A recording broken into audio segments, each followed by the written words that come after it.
एक गांव में बेबी नाम की एक लड़की रहा करती थी।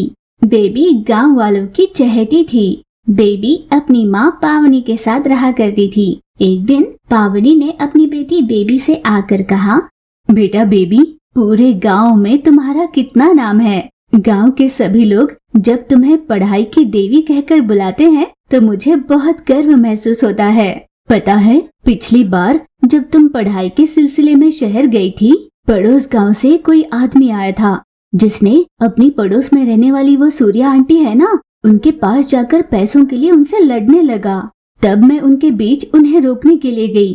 पहले तो वो मुझे जानते नहीं थे, इसलिए उन्होंने मुझे आंखें दिखाई। कुछ समय बाद वो मेरे पास आया और मुझसे पूछने लगा, बहन जी, अब बेबी की माँ हो ना, मुझसे गलती हो गई, मुझे माफ कर देना। उसने ऐसे कहा और सूर्या आंटी को भी बिना कुछ कहे चला गया।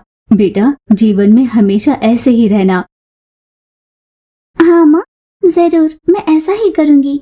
अभी मुझे आगे की पढ़ाई के लिए शहर वापस जाना होगा और कुछ दिनों तक मुझे वहीं रहना होगा। पर कल एक दिन रुक जाना, मैं तुम्हारे खाने के लिए कुछ चीजें बनाकर दे दूंगी, अपने साथ ले जाना। यूं माँ बेटी बात कर रहे थे कि तभी वहाँ पर सूर्या आंटी आई। आइए सूर्या आंटी जी, कैसी हो आप? माँ बता रही थी कि आपके यहाँ कुछ दिनों पहले कुछ झगड़ा हुआ, अब तो सब ठीक है ना आंटी जी? क्या पता क्या ठीक हुआ है और क्या नहीं। वो मैं कुछ दिनों पहले किसी काम से शहर गई थी। वहाँ मैंने बिल्कुल तुम्हारी जैसी एक लड़की को देखा। वो लगती तो बिल्कुल तुम जैसी थी, लेकिन उसके कपड़े कुछ बेढंगे से थे। उसे तुम्हारे नाम से 2-3 बार आवाज लगा दी, पर उसने अनसुना किया और चली गई। लगता है आपकी आंखों को धोखा हुआ है आंटी जी। आपकी आंखें कमजोर हो गई है। आपको अपनी आंखों का इलाज कराना चाहिए। वैसे आप ही मुझे बचपन में बताती थी ना, एक जैसे दिखने वाली दुनिया में 7 चेहरे होते हैं। हो सकता है जिसे आपने देखा वो उन्हीं 7 में से एक हो। ऐसे बेबी ने कहा। फिर 2 दिन बीत गए। बेबी अपने साथ माँ के बनाए हुए कुछ नाश्ते लेकर शहर चली गई। जैसे ही बेबी शहर पहुंची, बेबी से मिलने के लिए सुनील नाम का एक आदमी आया। उसे देख बेबी ने कहा, भैया, आपने ये क्या किया? आपको धौंस जमाने के लिए मेरी सूर्या आंटी ही मिली थी क्या? जैसे ही ये पता चला कि वो तुम्हारी पड़ोसन है, मैंने उसे छोड़ दिया। और हाँ, सूर्या आंटी ने कहा कि उन्होंने मुझे शहर में देखा है कहीं पर। अगर उन्हें पता चला कि हम यहाँ पर क्या करते हैं तो हमारा काम तमाम हो जाएगा।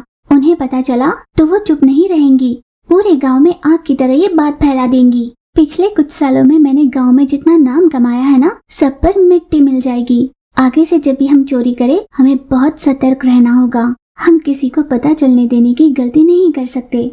उस दिन से सुनील और बेबी ने बड़ी सतर्कता से अपने चोरी का काम जारी रखा। छोटी सुई से लेकर पॉकेट में रहे बटुए तक हर चीज की चोरी करने लगे। इस तरह चोरी कर लाए हुए पैसे और गहनों को एक जगह लाकर रखते, फिर गहने और पैसों को अलग अलग करते। चोरी के सामान में उन्हें एक पर्स में बहुत सारे गहने और पैसे मिले। उन चीजों को दोनों ने आपस में बराबर बांट लिया और अपने अपने गांव चले गए। बेबी ने फैशनेबल कपड़े पहने और एक नई कार खरीदकर वो उस कार में अपने गांव चली गई। बेबी अपने घर के सामने खड़ी होकर अपने बीते दिनों को याद कर रही थी। बिगड़ती आर्थिक परिस्थितियों से जब वो बहुत तकलीफ में थे, तभी वहां बेबी की माँ आई और उसने बेबी को देखकर कहा, बेटा, ये सब क्या है? ये तुम्हारे कपड़े और वो वहां पर कार, मेरी समझ में नहीं आ रहा।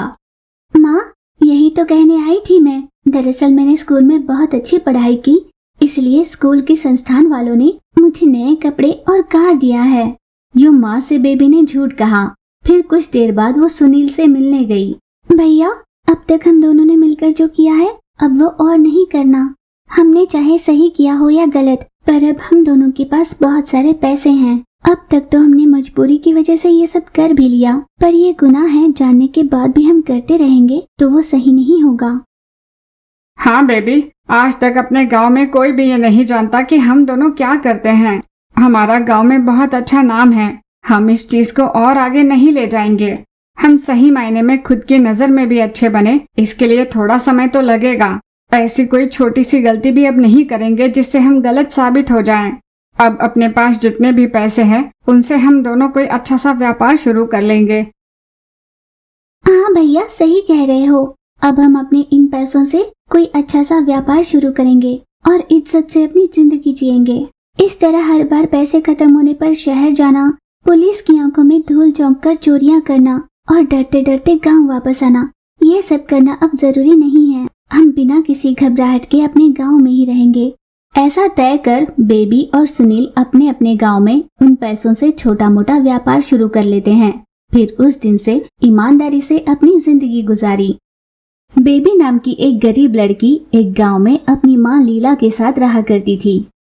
वे दोनों साथ में चिकन का व्यापार किया करते थे। हर दिन बेबी पड़ोस गांव जाया करती। बेचने के लिए मुर्गियां वहीं से लाया करती। माँ लीला उन लाई हुई मुर्गियों को बेचा करती। हर रोज की तरह बेबी शहर गई। वहां के मुर्गी पालन फार्म से मुर्गियां खरीदकर उसने अपनी साइकिल से बांध दी और वो अपने गांव वापस लौट रही थी।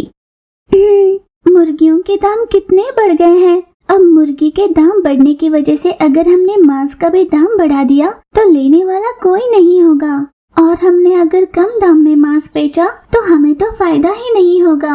अब क्या करे, कैसे करे व्यापार। यही सोचते सोचते बेबी साइकिल चलाती हुई अपने गांव पहुंची। बेबी को आया हुआ देख लीला तुरंत अपनी दुकान से बाहर निकली। बेबी, तुमने आने में कितनी देर लगा दी? मैंने जाते समय तुमसे कहा था ना कि जल्दी वापस आ जाना। तुम्हारे देर से आने की वजह से कितने ग्राहक खाली हाथ ही लौट गए। अगर ऐसे देर करती रही तो भला हम व्यापार कैसे कर पाएंगे बेटा? माँ, मुर्गी के दाम बहुत बढ़ गए हैं। इतने बढ़ गए हैं, एक मुर्गी पर वजन के हिसाब से 100 रुपए के आसपास बढ़ गए हैं। अब बताओ, बिना किसी लाभ के हम व्यापार कैसे करेंगे? बेटा, व्यापार में तो उतार चढ़ाव लगे ही रहते हैं बेटा। हमें इसी में समायोजित होकर अपना व्यापार करना होगा। जब माँ बेटी यूं बात कर रहे थे तभी उनके पास एक आदमी आया और वो कहने लगा, बहन जी, मेरा नाम वीर है। मुझे आपकी परेशानी समझ में आ गई है। दरअसल मेरे कई मुर्गी पालन फार्म्स हैं। बहुत कम दाम में मुर्गियां मिलेंगी। आपके गांव के आस पड़ोस में रहने वाले सभी गांव वाले मुझी से मुर्गी खरीदकर बहुत फायदे कमा रहे हैं। यूं उस आदमी के कहने पर थोड़ा दूर जाकर कुछ बात करने लगे। माँ, ये कम दाम में मुर्गियाँ देने की बात कर रहे हैं। अगर हम ऐसा करेंगे तो हमें बहुत फायदा होगा ना माँ? बेटी के कहने पर माँ बोली, बेटा, अगर वो कम दाम में मुर्गियाँ बेच रहे हैं तो जरूर कोई गलत काम कर रहे होंगे, या फिर वो किसी को बताए बिना किसी विषय पर प्रयोग कर रहे होंगे। मुझे कतई नहीं लगता कि इन दोनों कारणों के बिना वो इतने कम दाम में मुर्गियां बेचेंगे। माँ, जो भी होगा देखा जाएगा। पहले तो हम उनसे थोड़ी ही मुर्गियाँ लेंगे। अगर उन मुर्गियों से कोई नुकसान नहीं हुआ तो हर बार हम मुर्गियाँ उन्हीं के पास खरीदा करेंगे।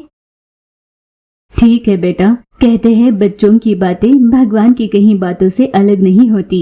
सोच विचार कर लीला ने उस आदमी से कहा कि वो कुछ मुर्गियां खरीदेगी। बहन जी, दरअसल हमारे पास कम से कम 100 मुर्गियां तो लेनी ही पड़ेगी। जब इतने कम दाम में मुर्गी मिल रही है तो ज्यादा ही लेना सही होगा ना। फिर लीला को अपने पास जमा कर रखे हुए सारे पैसे इकट्ठे कर वीर को दे दिए। पर कई दिनों तक जब वीर वापस ही नहीं लौटा तो वीर के बताए हुए पते पर माँ बेटी निकल पड़े। पर वहाँ पहुँचने पर भी वीर का कोई पता नहीं चला। बेटा, बेबी, हमारे साथ धोखा हुआ है। उसने मुर्गियां देने की बात कर हमसे हमारे सारे पैसे ले लिए। हे भगवान, अब हम क्या करेंगे? अपनी रोती हुई माँ को सहलाते हुए बेबी बोली, माँ, मैं तुमसे कुछ कहना चाहती हूँ, सुनो ना। अब जबकि मांस का दाम दिन ब दिन बढ़ रहा है, ऐसे में अगर हम कम दाम में मांस बेच पाए तो हमारी टक्कर में कोई व्यापारी नहीं होगा ना माँ? बेटा, तुम आखिर कहना क्या चाहती हो? माँ, हम कम दाम में बिरयानी बनाकर बेचेंगे। कम यानी 2-3 रुपए से कम नहीं, बल्कि पूरे आधे दाम में बिरयानी बनाकर बेचेंगे। क्या कहा तूने? आधे दाम में हम बिरयानी बेचेंगे?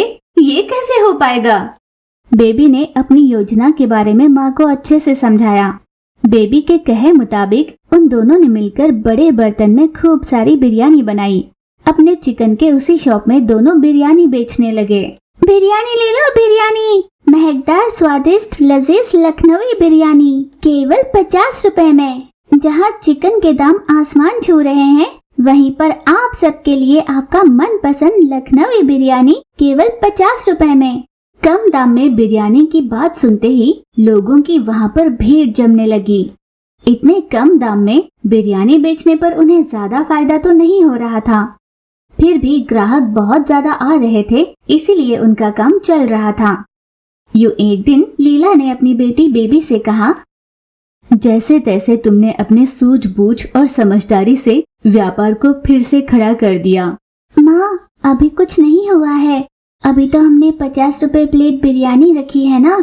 धीरे धीरे ग्राहकों को जब अपनी बिरयानी की आदत होगी, जब 5-10 रुपए से हम धीरे धीरे इसका दाम बढ़ाएंगे, तब धीरे धीरे हमें भी इसका फायदा होने लगेगा माँ। अपनी बेटी की इस चतुराई पर माँ लीला को बहुत गर्व हो रहा था।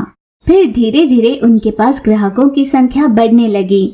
इस तरह बेबी की चतुराई और उसकी समझदारी ने उनकी बिगड़ती परिस्थितियों को फिर से सुधारा था।